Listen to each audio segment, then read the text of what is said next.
की कथा कहती है, बड़े ध्यान से सुनना। कभी जिंदगी में अगर मौका मिल जाए, कभी जीवन में तुम्हारे घर में गौ माता हो या कोई गौशाला हो और तुम्हें मालूम है कि ये गाय का ही दूध है, ये गौ माता का ही दूध है, तो कभी जीवन में अगर मौका मिल जाए और अगर तुम्हें कोई कह दे कि तेरी किस्मत में सुख नहीं है, तेरी किस्मत में धक्के खाना लिखा है, तेरी किस्मत में दुख लिखा है, तेरी किस्मत में हमेशा धक्के खाना लिखा है, कोई कह दे तुमको तो उसकी सुन लेना। और आखिरी में केवल बेलपत्री का ये बीच वाले भाग पर गौ माता, अगर देसी गाय अगर कहीं हो, उसका अगर दूध सुबह का समय का मिल जाए, शाम का दूध नहीं, सुबह का यदि दूध मिल जाए, इस बेलपत्री के मध्य भाग में, आप लोग आस्था चैनल पर आप इस पत्ती, बीच की पत्ती के मध्य भाग में थोड़ा सा दूध लगाकर, नीचे के भाग में भी थोड़ा सा दूध लगाकर, दोनों पत्तियों में गाय का घी लगाकर भगवान शंकर के शिवलिंग पर कभी मौका मिल जाए जिंदगी में एक बार, किसी भी सोमवार की अष्टमी के दिन शिवलिंग पर अगर लगा दिया जाए, जिंदगी में दुख तुम्हारे आसपास भी नहीं भटक सकता, सुख की अनुभूति होगी। दुख में भी सुख आएगा, किस्मत में दुख लिखा है वो तो आएगा, पर दुख में भी सुख की अनुभूति होगी। आएगा दुख, पर दुख भान नहीं होने देगा। पांवों में अगर ठोकर लगी है तो थोड़ी तो चोट लगेगी, पर जूता पहने हो तो ज्यादा लगेगी क्या? जम के तो बोलो रे, नहीं लगे, क्योंकि जूता पहन रखा है, तुमने पहले से सेफ्टी कर रखी है, तो चोट नहीं लगेगी। ठोकर लगी, कष्ट हुआ, पांव में थोड़ा कष्ट हुआ, पर इतना नहीं हुआ। अगर नंगे पैर होता, चोट लगती तो ज्यादा लगती। अष्टमी बहुत सुंदर दिवस है, बहुत बहुत बधाइयां महाराज। सोमवार की अष्टमी का मतलब आपको इंदौर की कथा में बताया था, जिस दिन शंकर और पार्वती के मिलन का दिवस हो, और केवल एक माता पार्वती के अकेले मिलन का नहीं, 64 योगनियां तक भगवान शंकर से मिलने के लिए आती है। जिस लड़के की शादी नहीं हो रही हो, सोमवार की अष्टमी पड़ने पर एक लाल फूल चंदन में लगाकर, जहां पर अशोक सुंदरी का स्थान है, उस अशोक सुंदरी वाले स्थान पर ले जाकर, अगर सोमवार की अष्टमी पड़ने पर लड़का या लड़की जिसका विवाह नहीं होता वो चढ़ा देता है, मात्र 3 महीने में उसका विवाह पक्का हो जाता है। मात्र 3 महीने। अशोक सुंदरी का स्थान शिव। बहुत तकलीफ है और नहीं हो रहा काम, बहुत दिनों से लगे हो, नहीं हो रहा, हरा मूंग ले जाओ। मूंग के दाने तो रहते हैं घर में, केवल 31 मूंग के दाने लेकर जाइए, 31 चावल के दाने लेकर जाइए और 31 ही बेलपत्र लेकर जाइए। जिस दिन सोमवार की अष्टमी हो, कौन से दिन? सोमवार की अष्टमी हो, उस दिन शंकर जी के मंदिर में जाओ, 3 चीज लेकर जाओ, मूंग के दाने, चावल, बेलपत्र। चावल जो 31 लेकर गए हो, अपनी कामना कर कर शंकर जी की देहली पर रख दो, चौखट पर, कहीं पर भी एकांत में उसको रख दिया जाए। मूंग के जो दाने लेकर गए हो 31, वो नंदी के पास में, जो नंदी का पांव ऊंचा रहता है, उस पांव के पास रख दीजिए। और जो 31 बेलपत्र लेकर गए हो, वो 31 बेलपत्र अशोक सुंदरी वाली जो जगह है, आपको पहले बताया है कथा में, अशोक सुंदरी जी का स्थान, ये शिवलिंग, ये जलाधारी जहां से पानी बहता है, उसके बीच में एक मोटी सी लाइन होती है, जो शंकर भगवान की छोटी लड़की अशोक सुंदरी का स्थान है। शिव जी के 13 बच्चे हैं, 13 बच्चे में सबसे छोटी लड़की अशोक सुंदरी यहीं पर विराजमान होती है, जहां से पानी नीचे गिरता है। प्रत्येक शिवलिंग के सामने एक मोटी सी लाइन होगी, उस मोटी सी जो लाइन है अशोक सुंदरी, वहां पर जो 31 बेलपत्र लेकर गए हो, अपनी कामना कर कर पीला चंदन, लाल चंदन लगाकर उस पर समर्पित करते जाओ। उसकी डंडी जहां से पानी बहता है उस ओर होना चाहिए। आप निवेदन कर कर देखो, एक सोमवार की अष्टमी पर कर कर देखना, दूसरी सोमवार की अष्टमी आएगी, अपने आप आपका काम हो गया होगा। बाबा से निवेदन तो करो, क्यों भटक रहे? एक मात्र शिव मंदिर में झाड़ू लगा रही हैं अहिल्याबाई,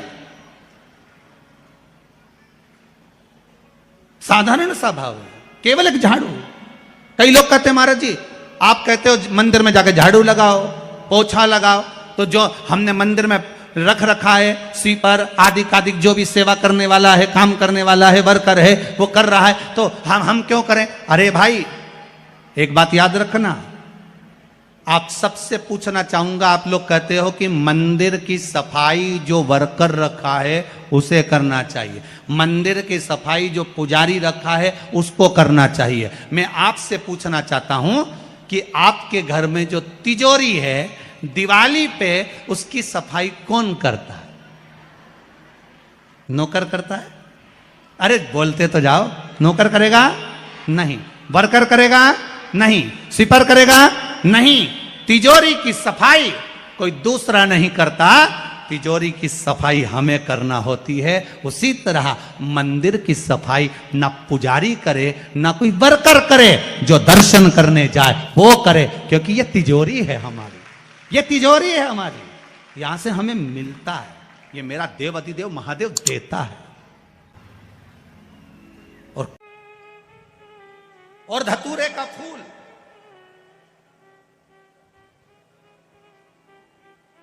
कांटे वाला धतूरा और उसमें लगने वाला एक पुष्प, आस्था चैनल पर आप लोग देख रहे होंगे धतूरे के फूल का दर्शन।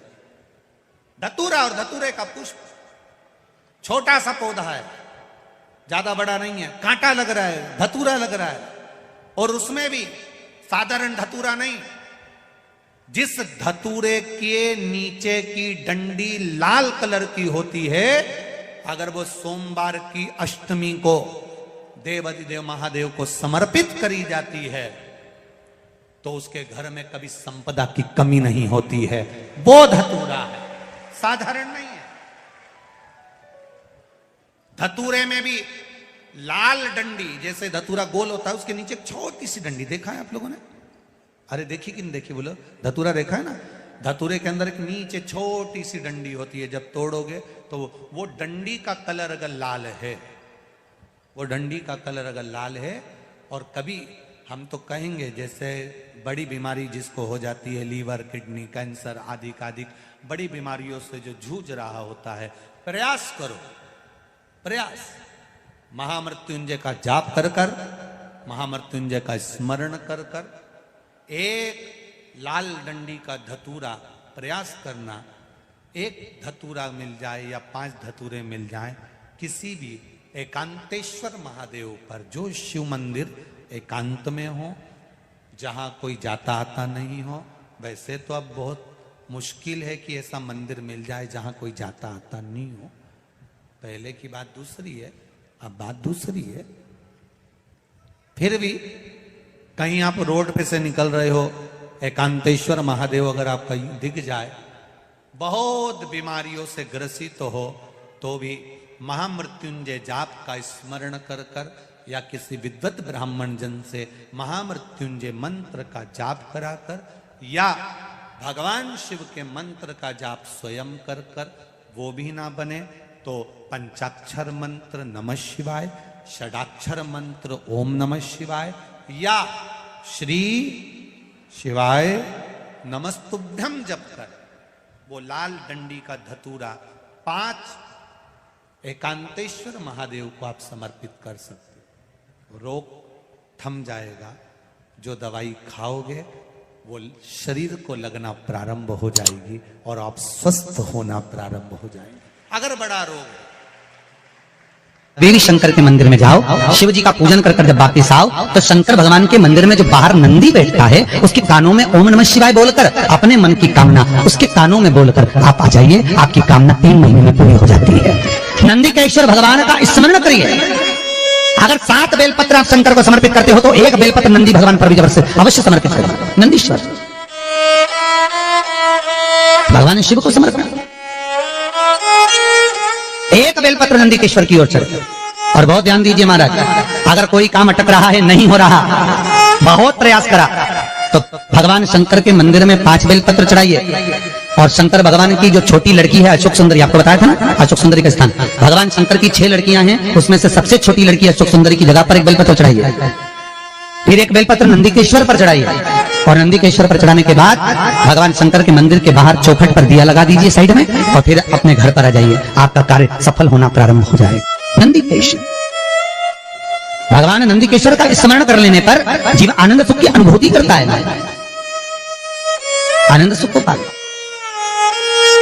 भगवान नंदीकेश्वर का पूरी दुनिया में केवल एक केदारनाथ ही एक ऐसा है जहां पर ओम कुंड विराजमान है। कौन सा कुंड है वहां पर? ओम कुंड। जो बच्चा हकलाता है, तोतला बोलता है या गूंगा होता है, जिसकी वाणी नहीं होती, वो अगर ओम कुंड पर जाकर ओम बोलने का प्रयास करता है तो जितनी देर तक उसके मुंह से घुन्न की आवाज निकलती है उतनी देर तक ओम कुंड में से पानी का बुलबुला निकलता रहता है। और 7 या 8 बार बोलने से व्यक्ति हकलाना छोड़ देता है, तोतला बोलना छोड़ देता है, उसकी वाणी आ जाती है। वो ओम कुंड केदारनाथ जी में बसता है।